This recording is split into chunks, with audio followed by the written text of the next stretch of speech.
Sitting here in the beach room. I love to have my quiet time alone with God here in the beach room. It's just a great place. Look out, see the lake, see the backyard. In the corner of the beach room, we've got some fishing poles. You see there's a little Zebco unit in the corner. But a couple of these poles have fishing lures on them. You got a little blade in the front, chartreuse and white skirt. Then this particular lure again has a blade that'll spin, and then it's got a little eye painted like a bait fish, and then look at that, the skirt is white. Different lures for different kinds of fish. In the first chapter of the book of James, verses 13 through 15, we are told that whenever we're tempted, we should never say or think that God is tempting us, because God cannot be tempted, nor does he tempt anyone.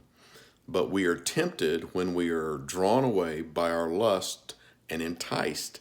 And then the warning in verse 15, lust conceived gives birth to sin, and sin full blown leads to death. It's interesting, that last word in verse 14, the word enticed, is the word lure. The root word appears about 14 times, but this particular word only appears once right here in the book of James. To be allured, it is the idea of a lure. The word for lust is epithumia, what your heart is set upon, your passion is set upon. What's your heart set upon? What's going on underneath your left shirt pocket? What might tempt you may not have any temptation for me.